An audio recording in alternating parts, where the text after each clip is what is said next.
Bonjour bien-aimé le Seigneur dans le Seigneur. Sois fier de toi parce que tu as écouté et partagé la parole pendant toute la semaine. Nous sommes arrivés vendredi à la fin de notre série des enseignements sur les addictions. Et nous avons cité que les addictions, il y en a plein. Chacun connaît ce qui peut être une addiction dans sa vie.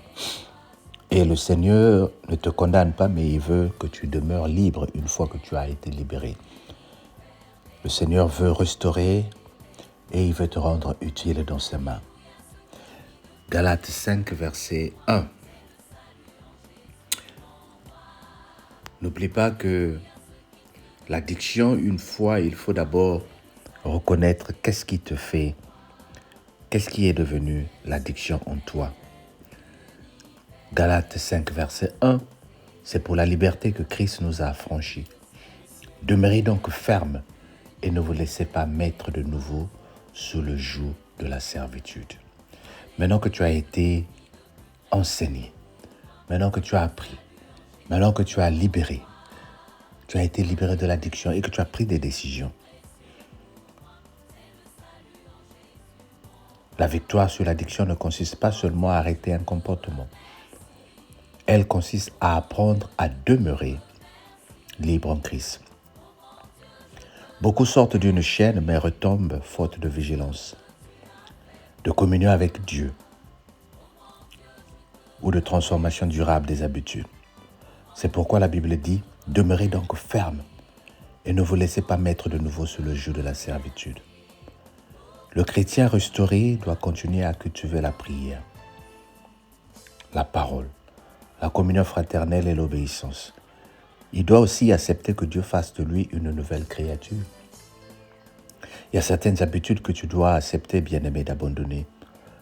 Mais accepte aussi que Dieu t'utilise. Que tu sois, par exemple, intercesseuse ou intercesseur. Que tu sois prédicateur. Que les gens reconnaissent en toi un homme de Dieu, une femme de Dieu. Parce que quand les gens reconnaissent que nous sommes des chrétiens, quand il y a les expectations, comme on dit en anglais, quand les gens attendent de toi une bonne conduite, un certain comportement, c'est difficile que tu tombes encore, à moins que tu te caches pour faire ce que tu faisais. Dieu ne veut pas seulement enlever la chaîne, il veut rebâtir une vie. Il relève pour témoigner. Dieu veut t'utiliser pour que tu témoignes aux autres, apporter de la maturité et parfois même exercer un ministère de consolation auprès des autres captifs. Si le Seigneur t'a libéré, c'est qu'il y a d'autres personnes qui attendent que tu partes les libérer.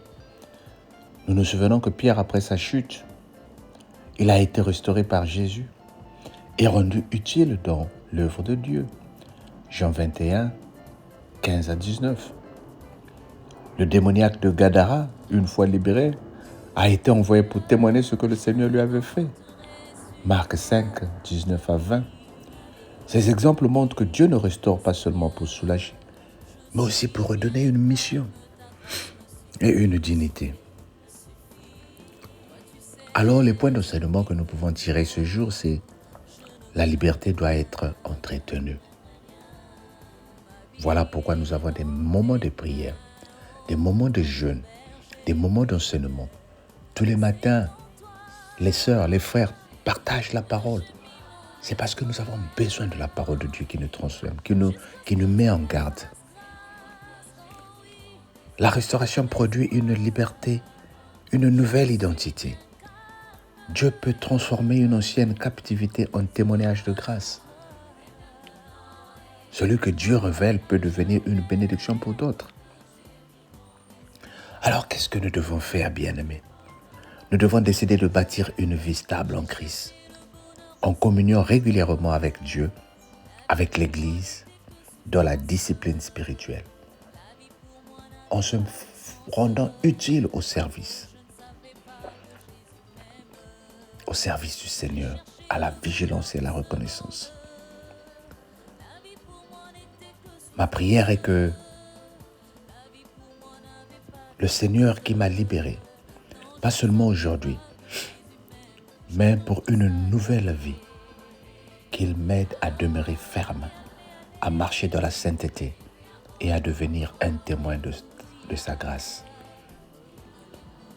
Nous avons donc appris en cette semaine que les addictions sont des chaînes réelles, mais elles ne sont pas plus fortes que la puissance de Jésus-Christ.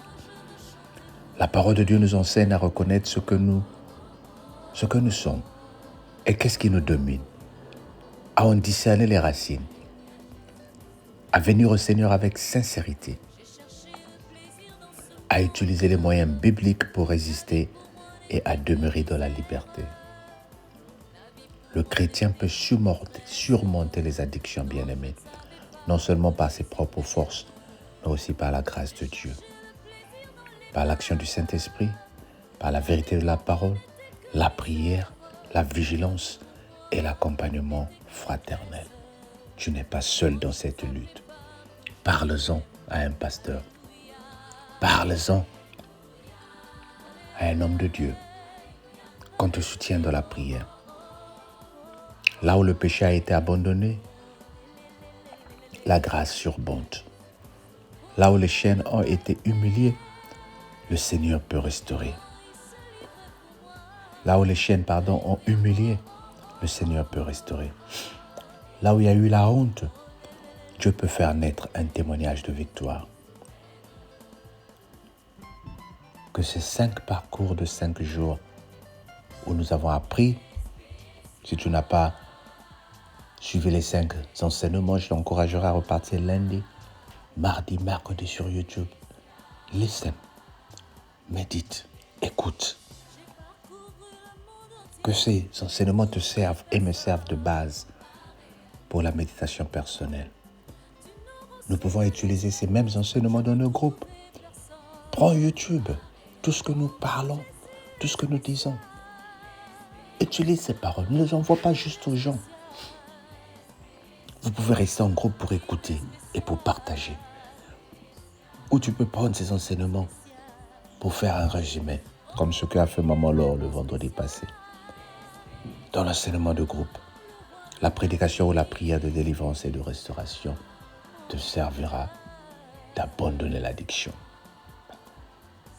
Seigneur, je prie pour la cellule. Je prie pour la personne qui m'écoute ce matin. Je prie pour une personne qui est en train de vivre en catimini de l'addiction. Sauve-nous et délivre cette personne.